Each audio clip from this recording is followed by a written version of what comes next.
Hello, I am here to talk about my experience traveling to Toronto from Bombay via Serbia. Um, first of all, I booked a flight using Qatar Airways going to Belgrade, that is the capital of Serbia, with a stopover at Doha. Um, Everybody needs to make sure that they have the same carrier at while transiting from Doha, because then all you need to do is get out from one gate and go to the other gate and board your flight. While getting in from here, the documents that I needed to present at check-in were a very fresh COVID test, um, my outbound flight to Canada from Belgrade, then my proof of funds. So I had carried my bank statement to show that I have a minimum of 50 euros in my for per day of stay in Serbia. So you need to carry that, and the main document that you will require at the immigration to go to Serbia is an invitation letter or something that is proof that you have booked a place in Serbia to stay. So it could be a letter from your landlord or the agency you've booked from, stating your passport number and name, or else the best option would be to have an invoice of your hotel booking or your payment receipt with your name or passport number on it. Um, Again, all of it depends, is very subjective. It depends from case to case, and it also depends on what kind of officer you get. But technically speaking, you shouldn't face any issues, as Serbia is a visa free country, and if you have a visa to Canada, you are eligible to book an outbound flight as well. So that's about traveling from Bombay to Belgrade. And in Belgrade, Belgrade is not a very expensive place. You can find an accommodation for around 2,000 bucks per night, Indian bucks per night, till 40,000. It just is. It ranges from 0 to 100. So you will have to do your research, and also you'll have to figure your flights out first. That you need to figure that there is an outbound flight going via a safe country to transit, like Istanbul, Amsterdam. All these countries are safe to transit while going to Canada from Belgrade. Anyway, so once you have your flight sorted and once you fly to Serbia, the next thing you need to do is book your COVID test. You need to book your COVID test on a website called as Torlak, Torlak. Once you book your COVID test, you will get a slip with your name and registration number and address of COVID testing on it. So, what you will have to do is you will have to print out this slip, and you will have to go to a currency exchange space.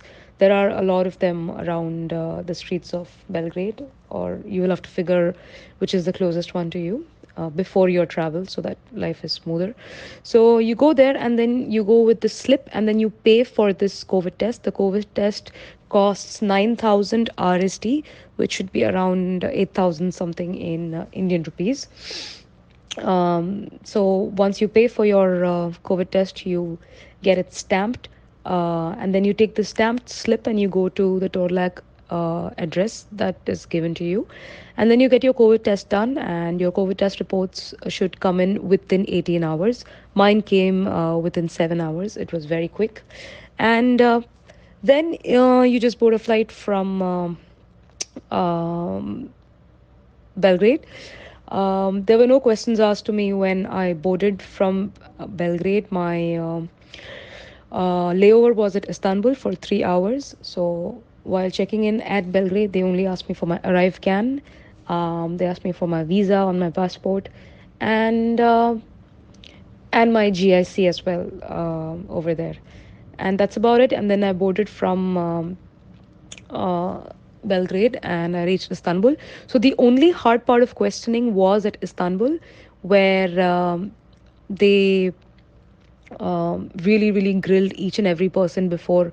So that's the last point before Canada, right? So there is somebody who has to approve your documents from Canada over there. So for me, there was a lady over there who was supervising this, the all like every passenger's document via text. So um, the Turkish Airlines personnel over there started asking me for my documents, and they started asking me for proof that I need to be here for the summer semester. So my acceptance letter from first semester didn't work. My enrollment letter confirmation didn't work. They really needed that document, and I didn't have it on time. So make sure you reach your gate pretty early so you can sort out whatever is missing.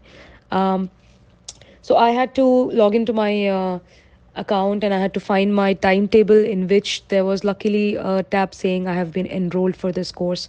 So finally they let me board, but that's the only crucial point where you could be denied flights.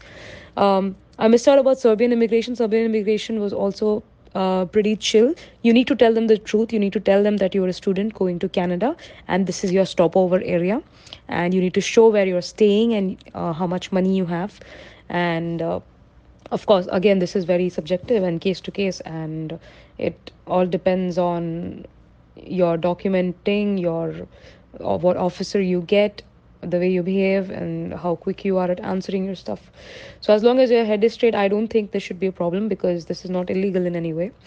Um, and then going back to the story, they let me board from Istanbul, and once I reached Canada, obviously they know I'm from India. Like, I've traveled to India in the last 14 days, so I had to go to another line first, which was from the public health agency, and then I had to verify my hotel booking, my payment of hotel booking, my arrive can, my address of quarantining, and then they let me go to my the place where they will stamp your study permit. And at that point, the only question that should matter over here was, he asked me how long was my layover at Istanbul and how fresh was my COVID test. So my COVID test was really, really fresh because Serbia was very quick. I was even 10 hours ahead of my arrival time in Toronto. So I was pretty safe with my COVID test at that point with a 3 hour layover. And that's it. And I guess I just got lucky, and he did not ask me for any more questions. He just asked me for my payment receipt of the hotel, and that's it. And now I am quarantining in my hotel. And yes, that's my story coming to Toronto from Serbia. An additional set of information or tips that I can give you guys is, first of all, everything closes around 10 o'clock there. So if you're ordering food, you can order food via apps called Volt, WOLT, or Donesi, DONESI. If you want to get around, there is no Uber in Belgrade. You will have to go to an app called Car: Go. It's basically Uber in Serbia. And mm, if you're traveling alone, I would recommend not getting out in the night. Just stay indoors and stay around people. There is a language issue over there. Not everybody speaks English, so you will have to get hold of somebody who speaks English. It could be anybody, like a person in your around your accommodation. It could be a person in the restaurant, and especially people in the malls. They do speak English, and they will help you out with your form filling or if you're lost and stuff like that. And about COVID, there is no hard and fast rule over there that you need to quarantine, because I wasn't um, asked by anybody about this, because I think like the cases of COVID in Serbia essentially are very low. It is like a mask-free country. There is no, like, people don't even wear masks outside. So in that manner, it is pretty safe. You don't have to be worried about catching COVID because a lot of the population is vaccinated and COVID-free. But sure, be sure to stay safe, and like, you are the boss of your own health after this point, for sure. um, yeah, and per meal would cost you it, even your meal costs are very subjective. It depends on how much you eat. So you can get a very full meal for around 600 to 700 Indian rupees. And of course, there are groceries around, and if you have the amenities, you can cook for yourself on that one particular day or 2 days or how many ever days you're staying. I personally stayed for 7 to 8 days because I wanted to make a trip out of it. Um, so I don't know if that has affected my smooth immigration at Canada or no. So yeah, all the very best to everybody who's trying to travel. And yeah, stay safe, stay healthy. Bye bye.